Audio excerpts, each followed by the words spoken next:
Best Team for Pokemon Scarlet and Violet will be out Sunday, December 11th at 10 a.m. Eastern/7 a.m. Pacific, so make sure you all save the date. You're not going to want to miss this. Recently, I went over the top 10 new Pokemon you should use in Pokemon Scarlet and Violet. But what about the Pokemon you should avoid at all costs? In today's video, I'm going to go over the top 10 new Pokemon you should not use in Scarlet and Violet. These Pokemon, in my opinion, are the 10 Pokemon that are the worst to use for your in-game adventure that are of course brand new mons. If you enjoy the video and want to see more content like this, make sure to leave a like on the video and use that subscribe button to stay up to date on future content. Before we start though, you guys should head over to Mystic Umbreon Shorts, where we'll be having daily Scarlet and Violet content coming out, as well as daily Pokemon facts. After the best team goes up, I will actually be starting a brand new Scarlet and Violet series exclusively over there on Mystic Umbreon Shorts that I think the majority of you guys will like. Also, if you like anime and fanfics, head over to Mystic Reads, where I'm currently reading Road to be a Pokemon Master Kanto Edition, an adventure with Ash and Serena going through Kanto together. If you like anime, I'm reading through the Yaju Sanin, a Naruto fanfic. I will leave the links for both these channels in the description below and the iCard above. With that said, let's get started with number 10.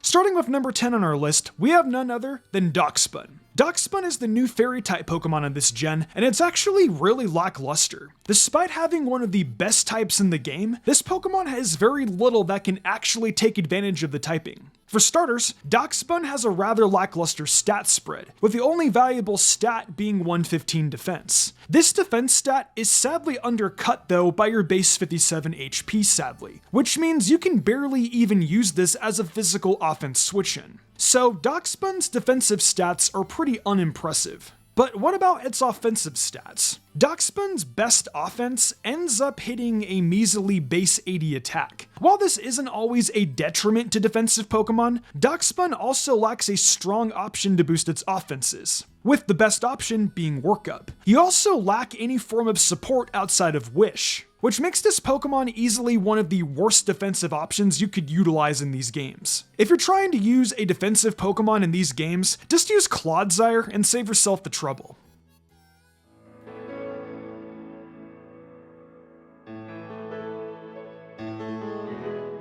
Our number 9 today is none other than one of our new birds, Squacabilly. Despite having 4 different forms, this Pokemon has 0 forms that are actually worth using in these games. We were introduced to 4 new evolutionary lines of flying-type Pokemon this gen, with the other 3 being far superior options in my opinion. The best comparison I can think of would be comparing this to Chatot, but without its signature move Chatter. Despite having some of the worst offensive stats of any Pokemon on today's list, this does have a couple things going for it at least to keep it at number 9. For one, every ability this Pokemon has is incredible. Every form has Intimidate and Hustle, but the hidden ability is different depending on the form. White and Yellow have the ability Sheer Force, while Green and Blue have Guts. You most likely won't get to use the hidden abilities for your adventure, but Hustle and Intimidate do offer a lot of options at least. This is probably the best thing Squacabilly has going for it in Pokemon Scarlet and Violet. However, I would still avoid using this Pokemon in your Scarlet and Violet adventure.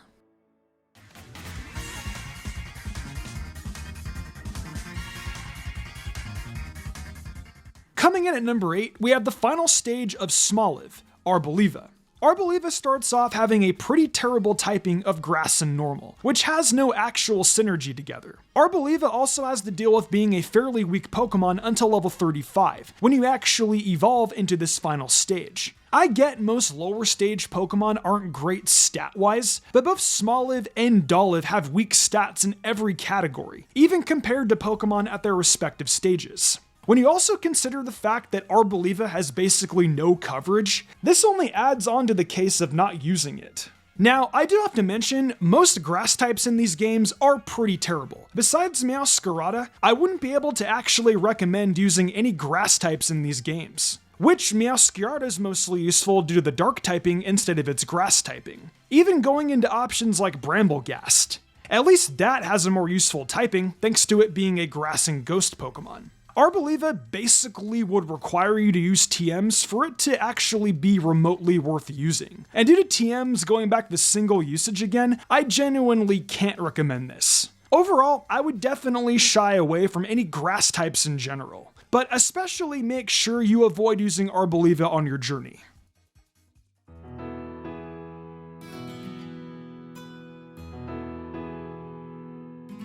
Moving on to our 7th Pokemon, we have the new coin Pokemon, Goldango. Goldango is probably one of the best Pokemon in general we have on our list. However, I actually think this isn't worth the effort to use on your journey. This is due to the way Goldango actually evolves in Scarlet and Violet. First, you need to hunt around the region to find a Gimmighoul in its chest form, which is already pretty rare as it is. Not only this, but you also need to find 999 Gimmighoul coins in order to evolve into Goldango. While not evolving isn't exactly a deal breaker for some Pokemon, Gimmighoul is only capable of learning 2 moves through level up, being Astonish and Tackle. In tandem with Gimmighoul's pathetic base 30 attack, you're basically holding a slightly better Magikarp in your party until you happen to find 999 of the coins. You'll basically need to block out a good chunk of time to not progressing in the game just to obtain a Goldango, which at that point you may as well just go after another new Pokemon.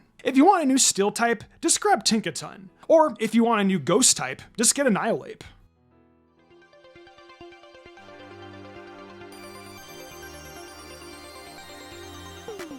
Up next, we have one of the most disappointing Pokemon in my opinion for our number 6 slot, being Revaroom. I thought this Pokemon had a lot of potential to be a strong Pokemon, and this was even shown during our Team Star battles throughout our journey constantly. For example, Mela's Revaroom ended up being a Fire-type Pokemon with Speed Boost, or Aries, which was a Fighting type with Stamina. Meanwhile, we're stuck with a Steel and Poison type Pokemon that has Overcoat and Filter for abilities. While I appreciate the new type combination, there were so many better abilities we could have gotten on this mod. Revaroom's stats aren't exactly impressive either. Your attack stat being 119 is probably where the highlights of this Pokemon end stat-wise, as your next best stat is base 90 in defense and speed. While this isn't too terrible considering how slow Paldea Pokemon typically are, it's when you consider the move pool and typing that this begins to seem a lot worse. Revaroom through level up basically only learns Steel, Poison, and Normal type moves offensively, which means you actually miss out on a lot of coverage. Also, considering how average your bulk is, you can't typically utilize Shift Gear to actually make use of your offenses, which only hinders this Pokemon's potential even more. Revaroom honestly just was a huge disappointment due to how amazing the Team Starmobiles were.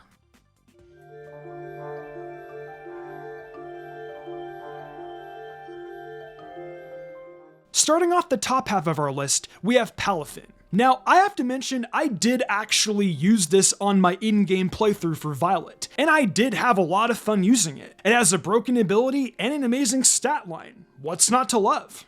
I'm certainly glad that I got to use this Pokemon, as I've been dreaming about a Pokemon like this for years. But it does actually come with a few glaring issues. The first big issue is the ability 0 to Hero, which makes Palafin strong in the first place. In order to actually activate this, you need to switch Palafin out and back in, which means you're taking extra turns every battle just to utilize Palafin. Most trainer teams will end up being taken out by other water types such as Quaquaval, Veluza, Tatsugiri, and pretty much any other final stage water in the game. So this interaction in hindsight maybe wasn't the most optimal use of turns. Also, the evolution method isn't exactly ideal. You need to get Finnison to level 38 or higher and use the Union Square to link up with someone. While Palafin is a really fun Pokemon to use, and I have no regrets using it, I definitely think there's significantly more optimal Pokemon you could use on your journey instead.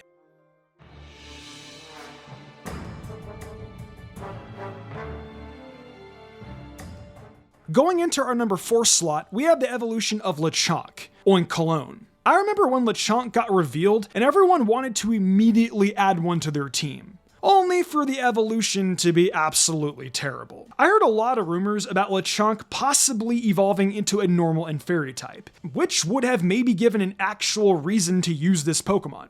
Instead, we keep our pure normal typing with pretty awful stats, regardless of the form you use.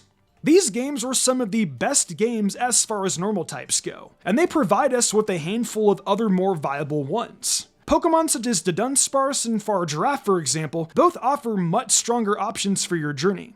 With Dunsparce, you'll have a bulkier normal type with a better ability, as well as reliable recovery. Meanwhile, Fargiraffe would come with a wide set of TMs you could teach it, or even just a secondary stab that benefits it defensively. I can't really actually see a reason you'd use Oink Cologne, and the only reason to use Lechonk would be if you really didn't want to evolve it, so you could just use it as its first stage.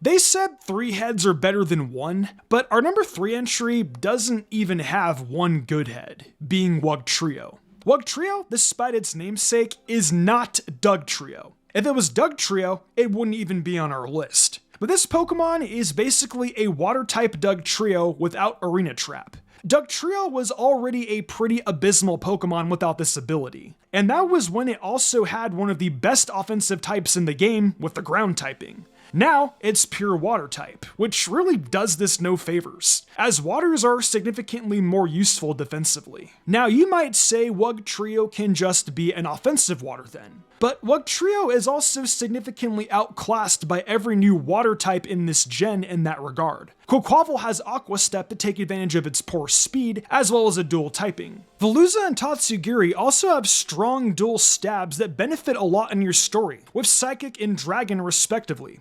Even Palafin, at least despite being a headache to evolve, is an absolute monster. Dugtrio is easily one of the least valuable Pokemon you can find in Paldea, and despite how cute it looks, I would avoid using it on your team.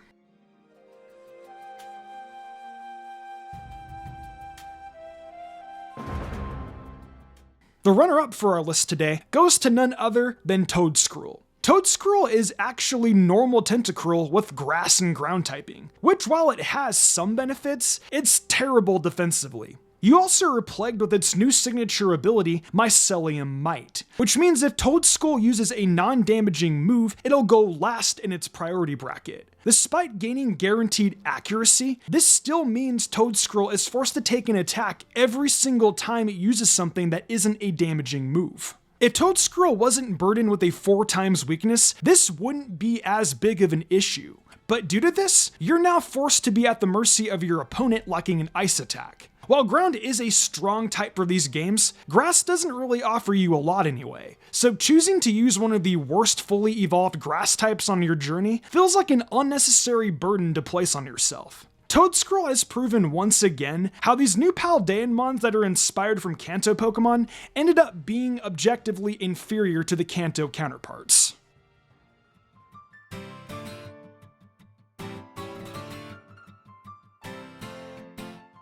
Our worst Pokemon to use in Pokemon Scarlet and Violet is none other than Spydops. Spydops is a pretty awful bug type, with the typical low base stat total early route bugs are plagued with. Your best stat is 92 defense, which is fairly wasted on a bug-type Pokemon. Your offensive stats are 79 physical attack and 52 special attack. And your speed's also atrocious at base 35. For a pure bug-type, this Pokemon is already doing itself very few favors. If this wasn't enough to dissuade you already, may I point you to its lackluster ability, Insomnia? Or how this Pokemon has very little options to run in terms of level up moves and TMs. Spydops feels like the token web setter Pokemon added to these games that otherwise genuinely serve zero purpose for a team. Despite its alright design, I genuinely cannot recommend using this Pokemon, and I'd even go as far as recommending Ariados over this Pokemon. Even if you use everything else on today's list, please avoid Spydops at all costs in Scarlet and Violet.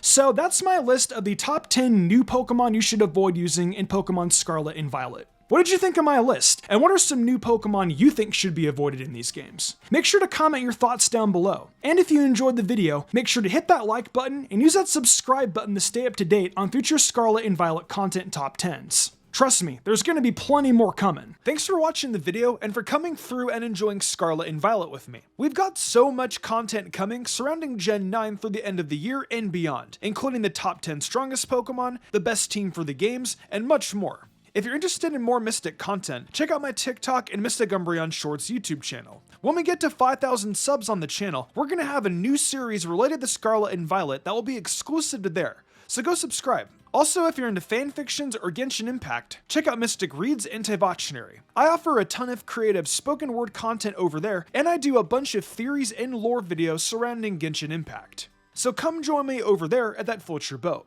That's all for now. Thanks again for watching, and see you next time for more Scarlet and Violet content.